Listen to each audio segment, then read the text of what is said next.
Good morning everyone. तो आज की क्लास में आप सबका स्वागत है। जैसे कि आप लोग को पता है कि हम डेली सुबह 7 बजे एक वीडियो लेके आते हैं, जिसमें यह एक मॉडल सेट का सीरीज को अपलोड करते हैं। तो जैसे कि हमने उसका प्लेलिस्ट बना दिया है, वो आप जाके देख सकते हैं। तो आज का हमारा टॉपिक रहने वाला है भूगोल, है ना। आज रहेगा भूगोल 2022-23 का मॉडल सेट है। ये सारे ऑफिशियल हैं। ये सेट 1 है, इसमें कुल 3 सेट रहेंगे, है ना। अगर आप ये सारे कर जाते हैं तो मैं दावे के साथ कह सकता हूँ कि इससे एक भी बाहर एमसीक्यू आपका नहीं जाएगा। मतलब कि आप एक तरह से सिक्योर हो जाएंगे, चाहे 1 नंबर का क्वेश्चन हो या एमसीक्यू हो, आप इसे आसानी से कर पाएंगे। तो चलिए देखते हैं कि आज की क्लास से क्या कुछ हम लोग सीख पाते हैं। ठीक है। तो आज का पहला प्रश्न है कि मानव भूगोल क्रियाशील मानव और अस्थाई अस्थाई पृथ्वी के परिवर्तनशील संबंधों का अध्ययन है। यह कथन किसने दिया था, है ना। इंग्लिश में भी है ना। तो यह कथन जो देने वाले व्यक्ति थे, वो कथन देने वाले व्यक्ति थे कुमारी सैंपल। कौन थे? कुमारी सैंपल ने यह कथन दिया था। कथन क्या था?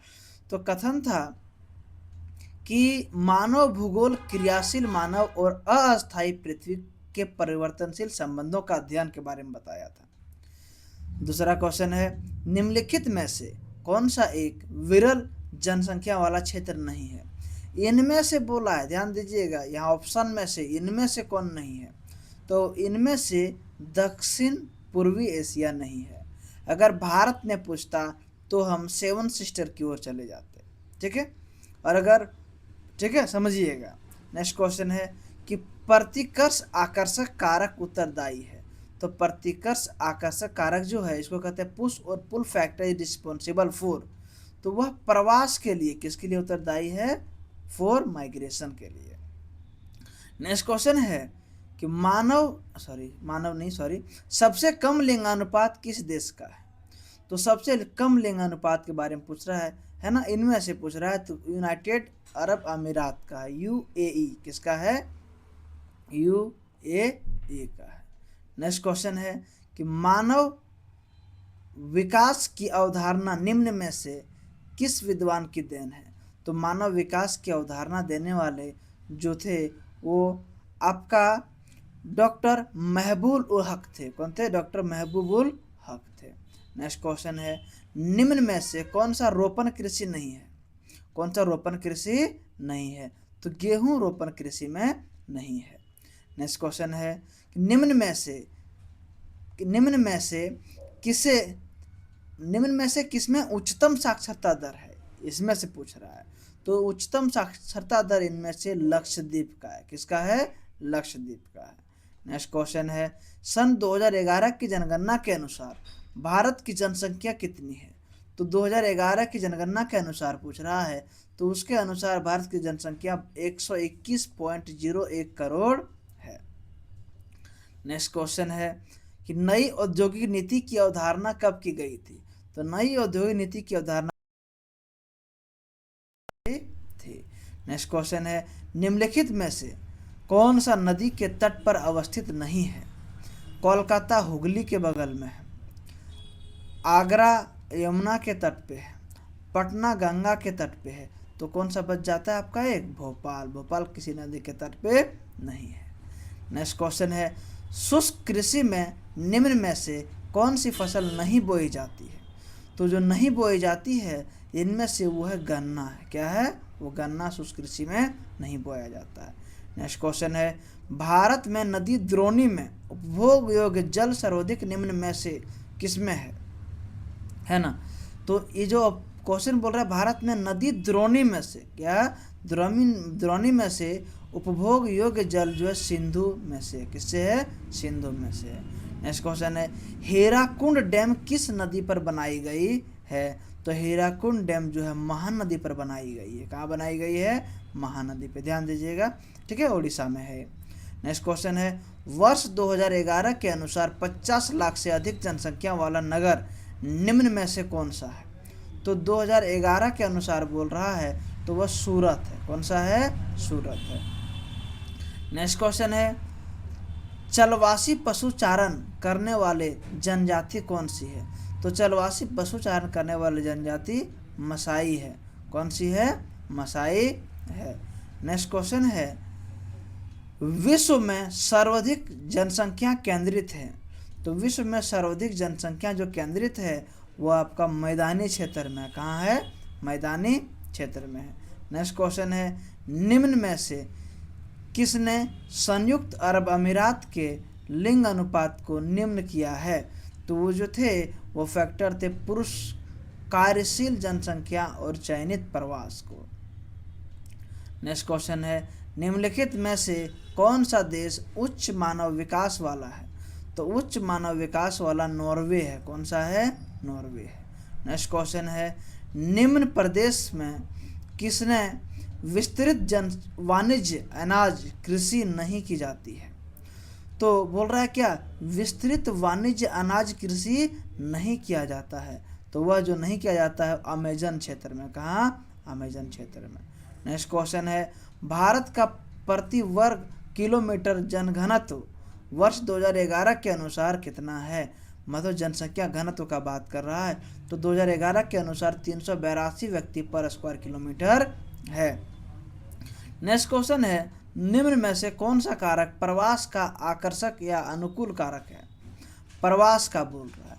तो प्रवास का जो कारक है वो रोजगार का अवसर है। क्या है?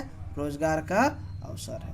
नेक्स्ट क्वेश्चन है मानव विकास सूचकांक 2016 के संदर्भ में विश्व के देशों में भारत के निम्नलिखित में से कौन सा स्थान है? तो मानव विकास सूचकांक 2016 के अनुसार पूछ रहा है। तो 2016 के अनुसार इसका स्थान 131वां था। क्या था? 131वां था। नेक्स्ट क्वेश्चन है नदियों में डेल्टाओं के सहारे अधिवास किस प्रतिरूप में होता है? नदियों में डेल्टाओं के सहारे अधिवास बोल रहा है ना? तो वो आपका किस प्रतिरूप होता है? आर्य नहीं, तारा भी नहीं, पंखा प्रतिरूप। क्या हो जाएगा? Fan pattern. नेक्स्ट क्वेश्चन है आर्द्र कृषि में कितनी वार्षिक वर्षा आवश्यक है? आर्द्र कृषि में बोल रहा है। तो आर्द्र कृषि में जो था वो आपका 75 सेंटीमीटर से अधिक होना चाहिए। कितना? 75 से अधिक। नेक्स्ट क्वेश्चन है निम्नलिखित नदियों में से किस नदी में सर्वाधिक पुनः मूर्ति योग्य पूर्ति योग्य है? भौम जल संसाधन है ना? तो जो ये हो जाएगा आपका ये गंगा नदी। क्या हो जाएगा? गंगा नदी हो जाएगा। नेक्स्ट क्वेश्चन है हरित क्रांति। हरित क्रांति शब्द का प्रयोग सर्वप्रथम किस विद्वान ने किया था? तो हरित क्रांति का सबसे पहले डॉक्टर विलियम गॉड ने किया था। किसने? डॉक्टर विलियम गॉड ने किया था। नेक्स्ट क्वेश्चन है कि भारतीय जनगणना इतिहास में किस वर्ष का ग्रेट डिवाइडर की संज्ञा दी जाती है? तो जो ग्रेट डिवाइडर की संज्ञा दी जाती है 1921 को। किसको? 1921 को। नेक्स्ट क्वेश्चन है कि भारत में स्थानांतरित कृषि को क्या कहा जाता है?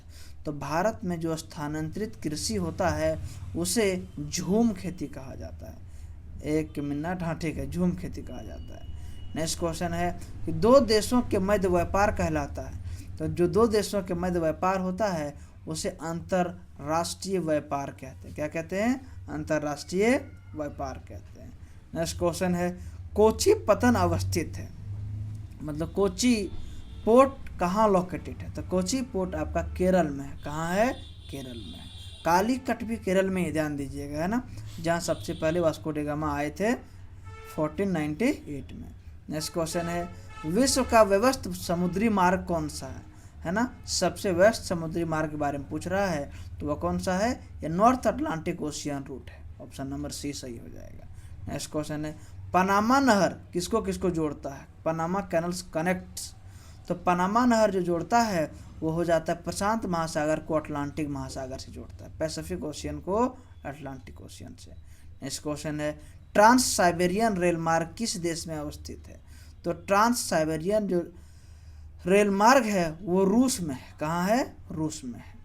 नेक्स्ट क्वेश्चन है कि पूर्व पश्चिम गलियारा जोड़ता है ईस्ट वेस्ट कॉरिडोर। तो ईस्ट वेस्ट कॉरिडोर जो जोड़ता है वह आपका कोलकाता को ईस्ट वेस्ट कॉरिडोर पूछ रहा है ना, सिलचर को पोरबंदर से जोड़ता है ना? सिलचर को पोरबंदर से जोड़ता है। नेक्स्ट क्वेश्चन है, मुंबई में सबसे पहला सूती वस्त्र कारखाना स्थापित किया गया था। क्योंकि मुंबई के पतन है, पोर्ट है, ताकि आसानी से आयात निर्यात हो सके। मुंबई में केंद्रीय वित्तीय केंद्र है, फाइनेंशियल सेंटर भी है। और मुंबई में कॉटन ग्रोइंग एरिया भी है, ब्लैक सॉइल है जिससे कॉटन ज़्यादा ग्रो होता है। मतलब उपरोक्त में से सभी हो जाएगा। तो आज के हमारे 35 प्रश्न पूरे हुए, है ना। अगर आप लोग को वीडियो से लाभ मिल रहा है तो इसे लाइक, कमेंट और शेयर जितना अधिक से अधिक हो सके और सब्सक्राइब करना ना भूलिएगा, है ना। धन्यवाद। फिर मिलेंगे हम लोग अगले क्लास में।